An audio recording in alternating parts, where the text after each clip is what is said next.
Thank you, Ken, for that kind introduction. To members of the Board of Trustees, to Dr. Michael Pillsbury, to our distinguished guests, and to all of you who, true to your mission in this place, think about the future in unconventional ways. It is an honor to be back at the Hudson Institute. For more than half a century, this institute has dedicated itself to advancing global security, prosperity, and freedom. And while Hudson's hometowns have changed over the years, one thing has been constant. You've always advanced that vital truth, that American leadership lights the way. And today, speaking of leadership, allow me to begin by bringing greetings from a great champion of American leadership at home and abroad. I bring greetings from the 45th President of the United States of America, President Donald Trump.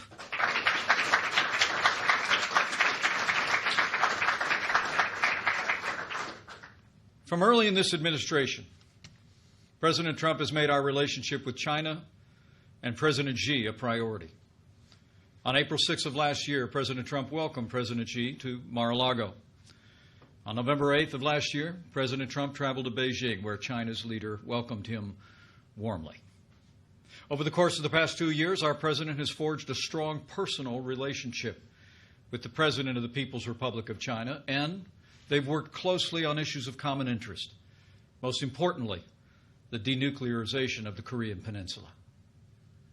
But I come before you today because the American people deserve to know that as we speak, Beijing is employing a whole-of-government approach, using political, economic, and military tools as well as propaganda to advance its influence and benefit its interests in the United States.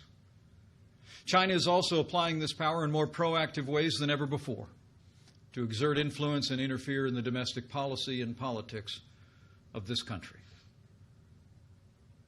Under President Trump's leadership, the United States has taken decisive action to respond to China with American action, applying the principles and the policies long advocated in these halls.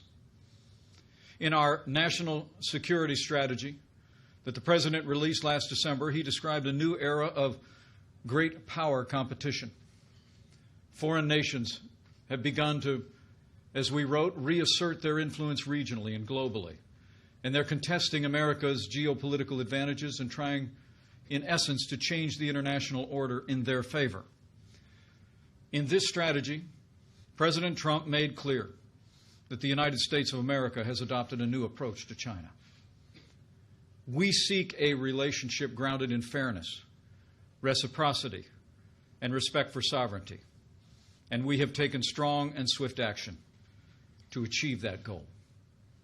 As the President said last year on his visit to China, in his words, we have an opportunity to strengthen the relationship between our two countries and improve the lives of our citizens. Our vision of the future is built on the best parts of our past, when America and China reached out to one another in a spirit of openness and friendship.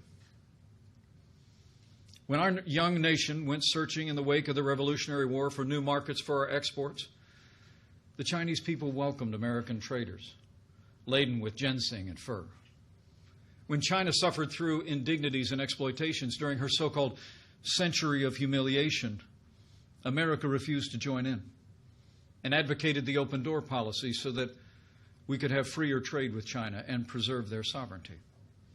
When American missionaries brought the good news to China's shores, they were moved by the rich culture of an ancient and vibrant people. And not only did they spread their faith, but those same missionaries founded some of China's first and finest universities. When the Second World War arose, we stood together as allies in the fight against imperialism. And in that war's aftermath, America ensured that China became a charter member of the United Nations and a great shaper of the post-war world. But soon after it took power in 1949, the Chinese Communist Party began to pursue authoritarian expansionism. It is remarkable to think that only 5 years after our nations had fought together, we fought each other in the mountains and valleys of the Korean Peninsula. My own father saw combat on that frontier of freedom. But not even the brutal Korean War could diminish our mutual desire to restore the ties that for so long had bound our peoples together. China's estrangement from the United States ended in 1972, and soon after we reestablished diplomatic relations. We began to open our economies to one another, and American universities began training a new generation of Chinese engineers, business leaders, scholars, and officials. After the fall of the Soviet Union, we assumed that a free China was inevitable. Heady with optimism at the turn of the 21st century, America agreed to give Beijing open access to our economy, and we brought China into the World Trade Organization. Previous administrations made this choice in the hope that freedom in China would expand in all of its forms, not just economically, but politically, with a newfound respect for classical liberal principles, private property, personal liberty, religious freedom, the entire family of human rights. But that hope has gone unfulfilled. The dream of freedom remains distant for the Chinese people.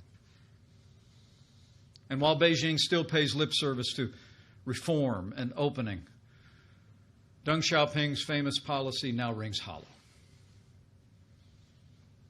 Over the past 17 years, China's GDP has grown ninefold. It's become the second largest economy in the world. Much of this success was driven by American investment in China.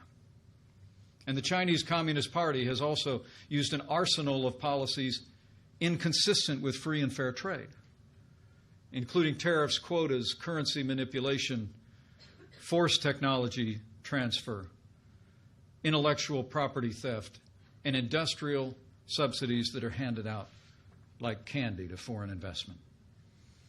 These policies have built Beijing's manufacturing base at the expense of its competitors, especially the United States of America.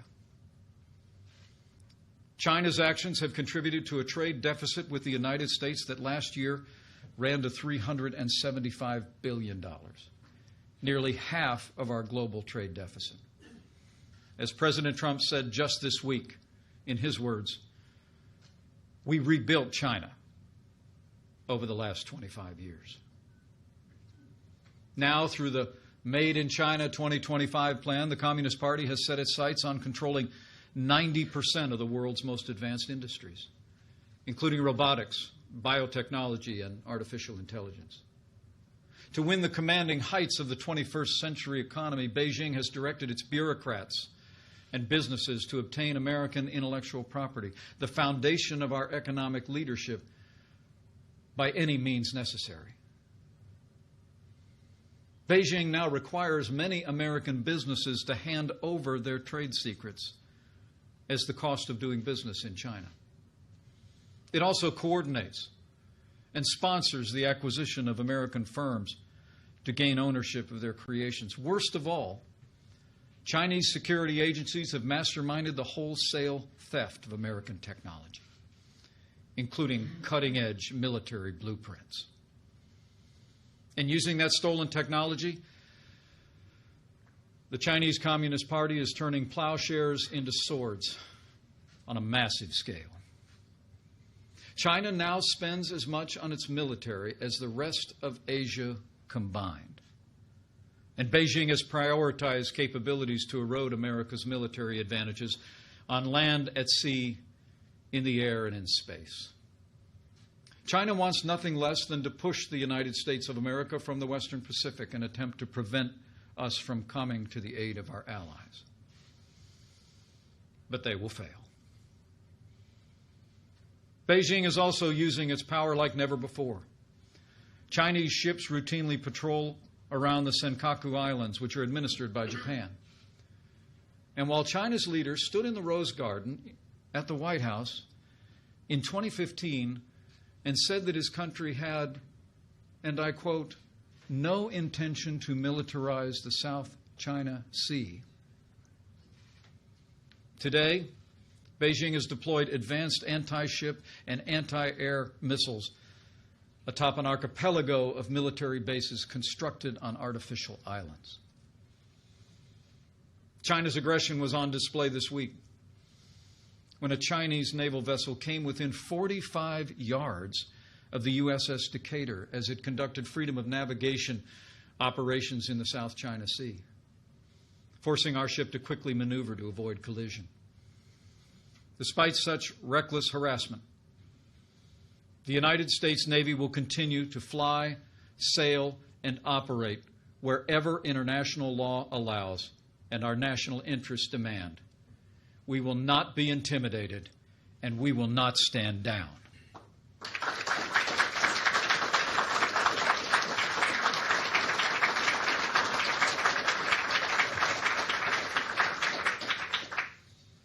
America had hoped that economic liberalization would bring China into a greater partnership with us and with the world. Instead, China has chosen economic aggression, which has in turn emboldened its growing military. Nor, as we had hoped, has Beijing moved toward greater freedom for its own people. For a time, Beijing inched toward greater liberty and respect for human rights. But in recent years, China has taken a sharp U-turn toward control and oppression of its own people. Today, China has built an unparalleled surveillance state, and it's growing more expansive and intrusive, often with the help of U.S. technology.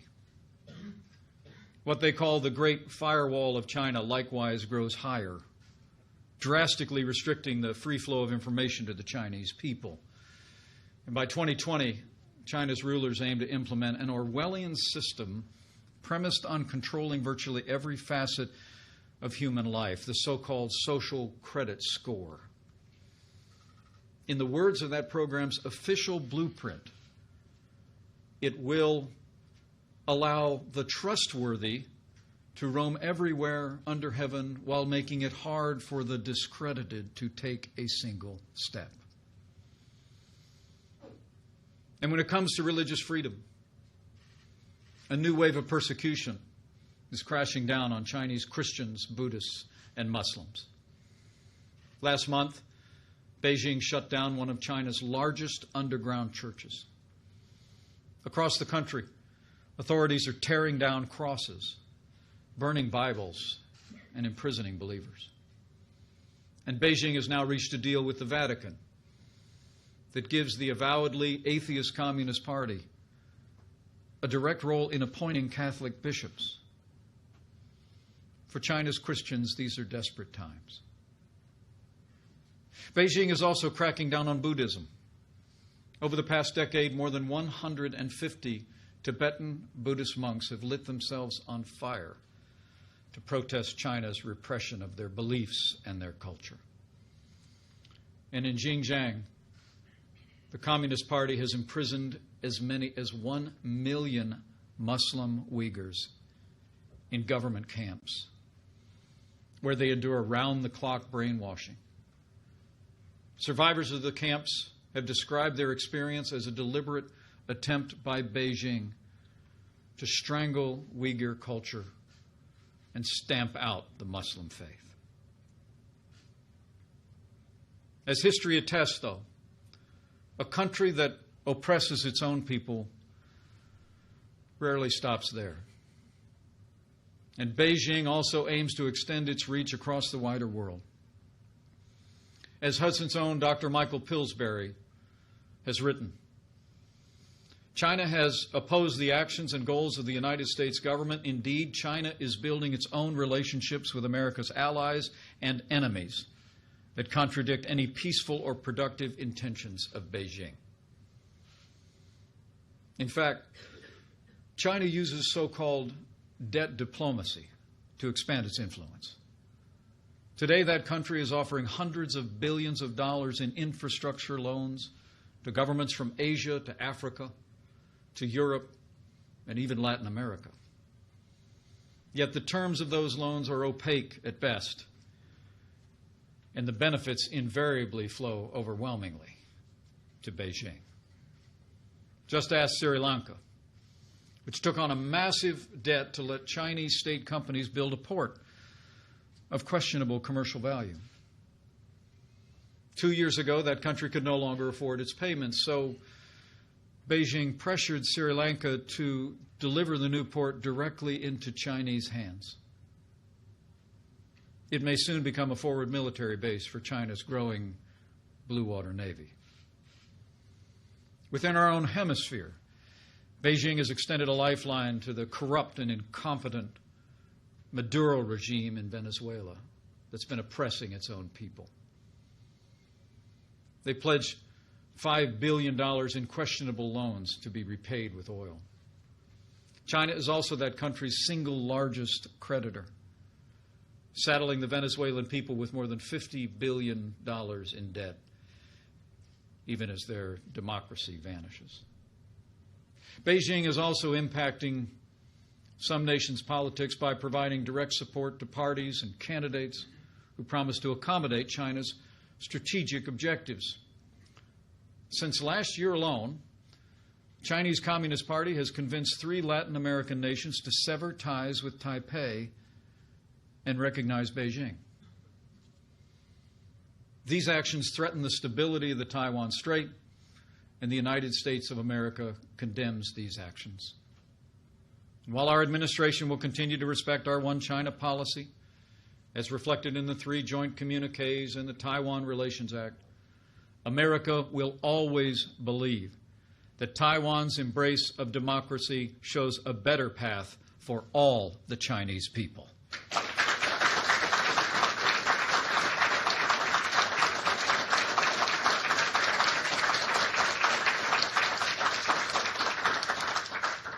Now, these are only a few of the ways that China has sought to advance its strategic interests across the world with growing intensity and sophistication. Yet previous administrations all but ignored China's actions, and in many cases, they abetted them. But those days are over. Under President Trump's leadership, the United States of America has been defending our interests with renewed American strength. We've been making the strongest military in the history of the world stronger still.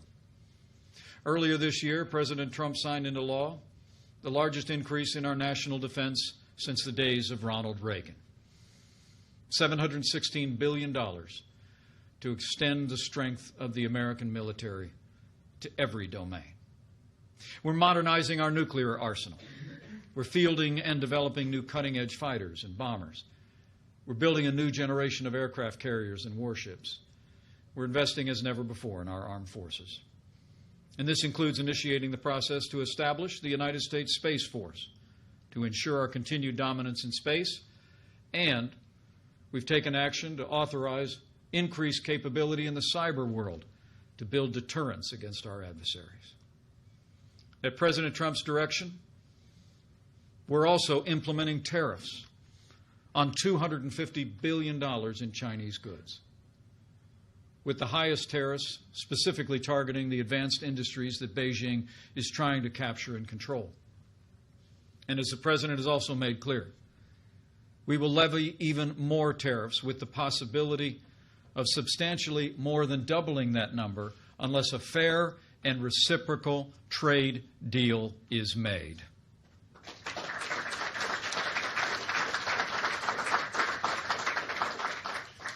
These actions, exercises in American strength, have had a major impact.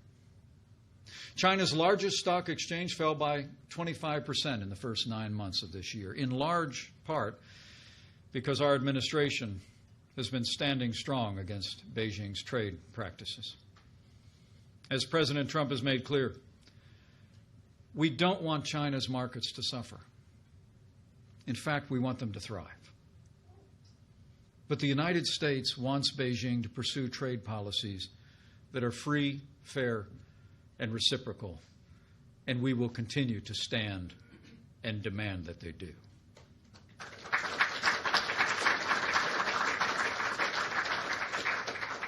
Sadly, China's rulers thus far have refused to take that path. The American people deserve to know. In response to the strong stand that President Trump has taken, Beijing is pursuing a comprehensive and coordinated campaign to undermine support for the President, our agenda, and our nation's most cherished ideals. I want to tell you today what we know about China's actions here at home, some of which we've gleaned from intelligence assessments, some of which are publicly available, but all of which are fact. As I said before, as we speak, Beijing is employing a whole-of-government approach to advance its influence and benefit its interests. It's employing this power in more proactive and coercive ways to interfere in the domestic policies of this country and to interfere in the politics of the United States. The Chinese Communist Party is rewarding or coercing American businesses, movie studios, universities, think tanks, scholars, journalists, and local, state, and federal officials. And worst of all, China has initiated an unprecedented effort to influence American public opinion, the 2018 elections, and the environment leading into the 2020 presidential elections. To put it bluntly, President Trump's leadership is working, and China wants a different American president.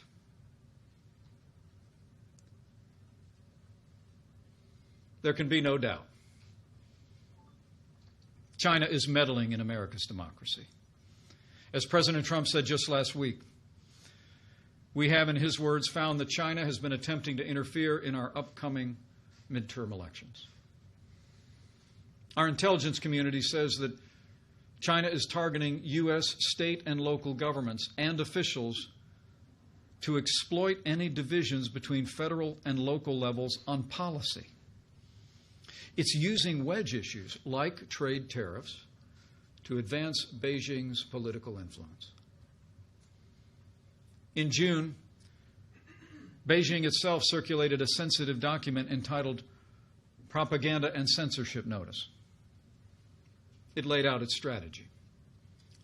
It stated that China must, in their words, quote, strike accurately and carefully, splitting apart different domestic groups in the United States of America. To that end, Beijing has mobilized covert actors, front groups, and propaganda outlets to shift Americans' perception of Chinese policy. As a senior career member of our intelligence community told me just this week, what the Russians are doing pales in comparison to what China is doing across this country. And the American people deserve to know it. Senior Chinese officials have also tried to influence business leaders to encourage them to condemn our trade actions, leveraging their desire to maintain their operations in China. In one recent example, China threatened to deny a business license for a major U.S. corporation if they refused to speak out against our administration's policies.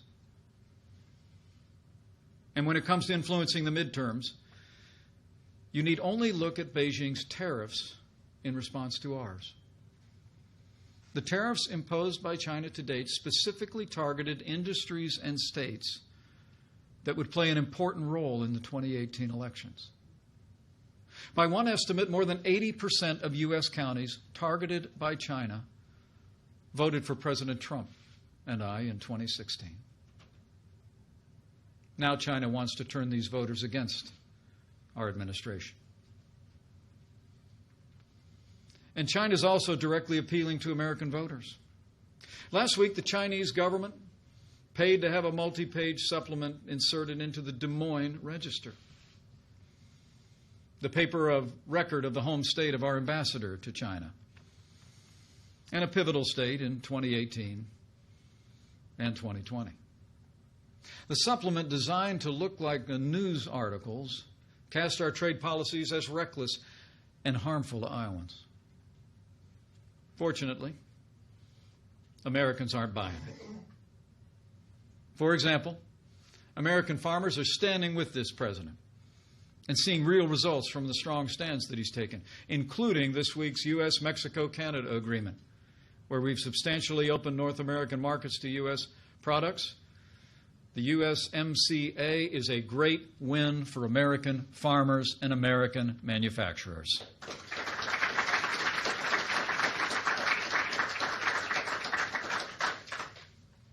But China's actions aren't focused solely on influencing our policies and politics. Beijing is also taking steps to exploit its economic leverage and the allure of their large marketplace to advance its influence over American businesses. Beijing now requires American joint ventures that operate in China to establish what they call party organizations within their company, giving the Communist Party a voice and perhaps a veto in hiring and investment decisions. Chinese authorities have also threatened U.S. companies that depict Taiwan as a distinct geographic entity or that stray from Chinese policy on Tibet. Beijing compelled Delta Airlines to publicly apologize for not calling Taiwan a province of China on its website. And it pressured Marriott to fire a U.S. employee who merely liked a tweet about Tibet. And Beijing routinely demands that Hollywood portray China in a strictly positive light. It punishes studios and producers that don't. Beijing censors are quick to edit or outlaw movies that criticize China, even in minor ways. For the movie World War Z, they had to cut the script's mention of a virus because it originated in China. The movie Red Dawn was digitally edited to make the villains North Korean, not Chinese. But beyond business and entertainment, the Chinese Communist Party is also spending billions of dollars on propaganda outlets in the United States and, frankly, around the world. China Radio International now broadcasts Beijing-friendly programs on over 30 U.S. outlets, many in major American cities. The China Global Television Network reaches more than 75 million Americans, and it gets its marching orders directly from its Communist Party masters.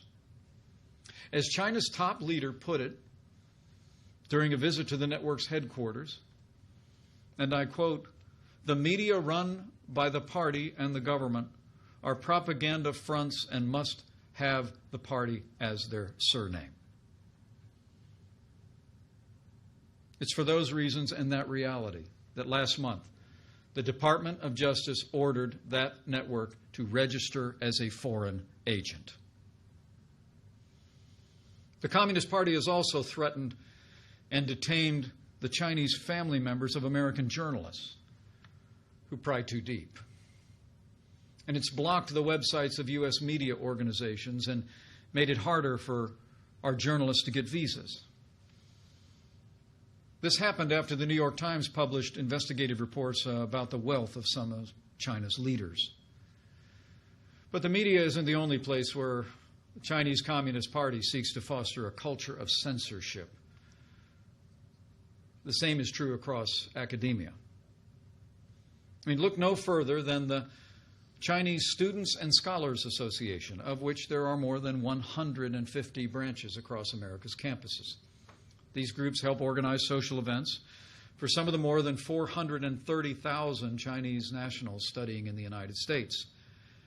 They also alert Chinese consulates and embassies when Chinese students and American schools stray from the Communist Party line. At the University of Maryland, a Chinese student recently spoke at her graduation of what she called, and I quote, "the fresh air of free speech in America." The Communist Party's official newspaper swiftly chastised her. She became the victim of a firestorm of criticism on China's tightly controlled social media, and her family back home was harassed. As for the university itself, its exchange program with China one of the nation's most extensive, suddenly turned from a flood to a trickle. China exerts academic pressure in other ways as well. Beijing provides generous funding to universities, think tanks, and scholars, with the understanding that they will avoid ideas that the Communist Party finds dangerous or offensive. China experts in particular know that their visas will be delayed or denied if their research contradicts Beijing's talking points. And even scholars and groups who avoid Chinese funding are targeted by that country, as the Hudson Institute found out firsthand. After you offered to host a speaker Beijing didn't like, your website suffered a major cyber attack originating from Shanghai. The Hudson Institute knows better than most that the Chinese Communist Party is trying to undermine academic freedom and the freedom of speech in America today. These and other actions taken as a whole constitute an intensifying effort to shift American public opinion and policy away from the American first leadership of President Donald Trump. But our message to China's rulers is this: this president will not back down.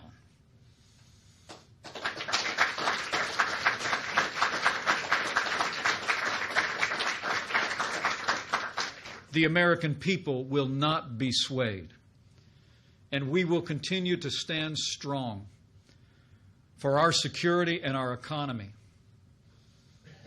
even as we hope for improved relations with Beijing. Our administration is going to continue to act decisively to protect America's interests, American jobs, and American security. As we rebuild our military, we will continue to assert American interests across the Indo-Pacific. As we respond to China's trade practices, we will continue to demand an economic relationship with China that is free, fair, and reciprocal. We will demand that Beijing break down its trade barriers, fulfill its obligations, fully open its economy, just as we have opened ours. We'll continue to take action against Beijing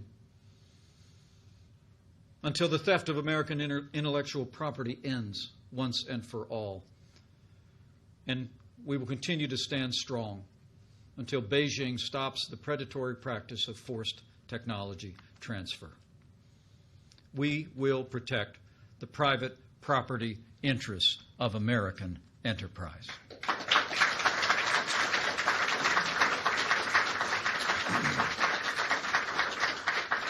And to advance our vision of a free and open Indo-Pacific, we're building new and stronger bonds with nations that share our values across the region.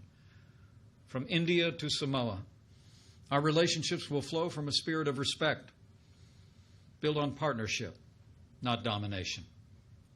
We're forging new trade deals on a bilateral basis. Just as last week, President Trump signed an improved trade deal with South Korea, and we will soon begin historic negotiations for a bilateral free trade agreement with Japan.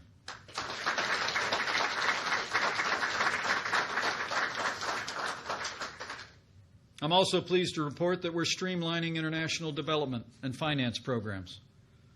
We'll be giving foreign nations a just and transparent alternative to China's debt trap diplomacy. In fact, this week, President Trump will sign the BUILD Act into law. Next month, it'll be my privilege to represent the United States in Singapore and Papua New Guinea at ASEAN and APEC. There, we will unveil new measures and programs to support a free and open Indo-Pacific. And on behalf of the President, I will deliver the message that America's commitment to the Indo-Pacific has never been stronger.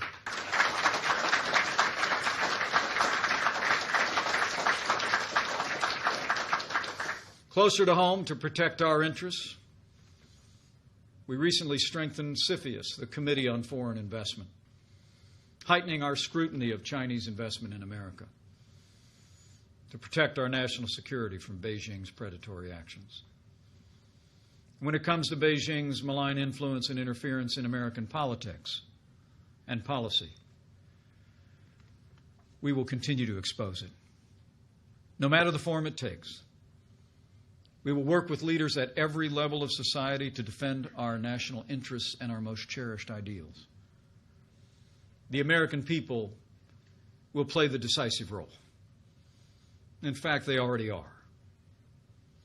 As we gather here, a new consensus on China is rising across America. More business leaders are thinking beyond the next quarter and thinking twice before diving in to the Chinese market if it means turning over their intellectual property or abetting Beijing's oppression. But more must follow suit. For example, Google should immediately end development of the Dragonfly app that will strengthen the Communist Party's censorship and compromise the privacy of Chinese customers.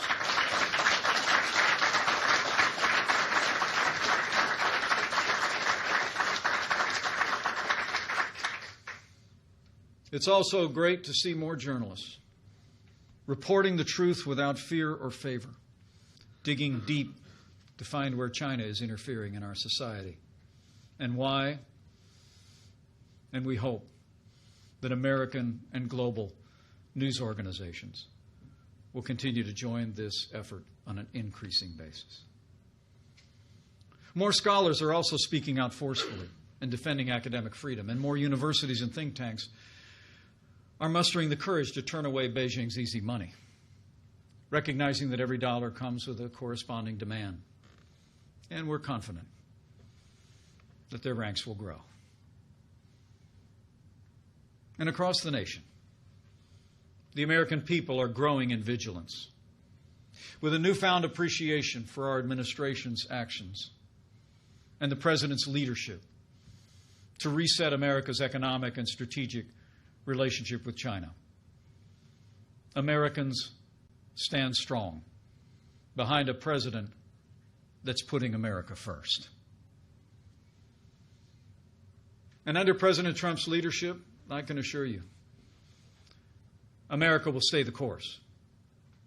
China should know that the American people and their elected officials in both parties are resolved. As our national security strategy states, we should remember that competition does not always mean hostility, nor does it have to. The President's made clear we want a constructive relationship with Beijing, where our prosperity and security grow together, not apart.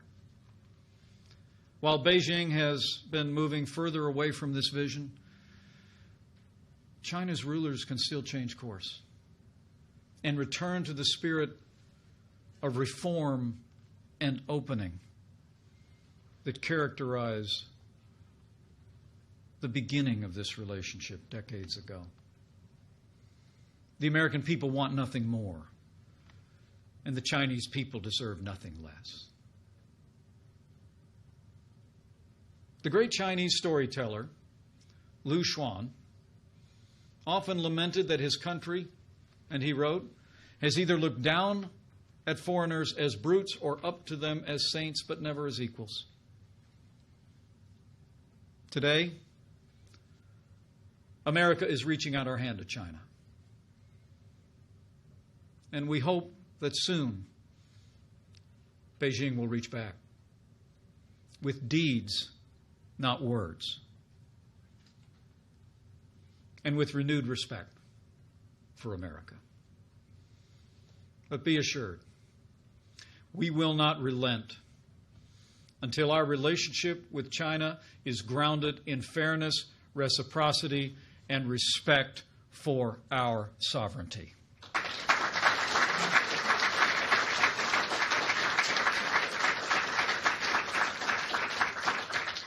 There's an ancient Chinese proverb that reads,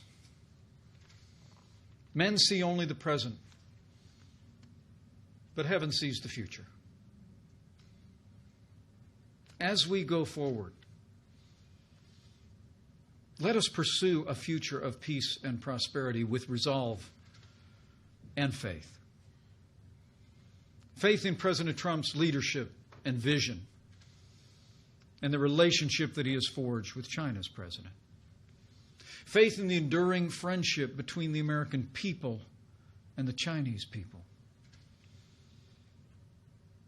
And faith that heaven sees the future. And by God's grace, America and China will meet that future together. Thank you. God bless you. And God bless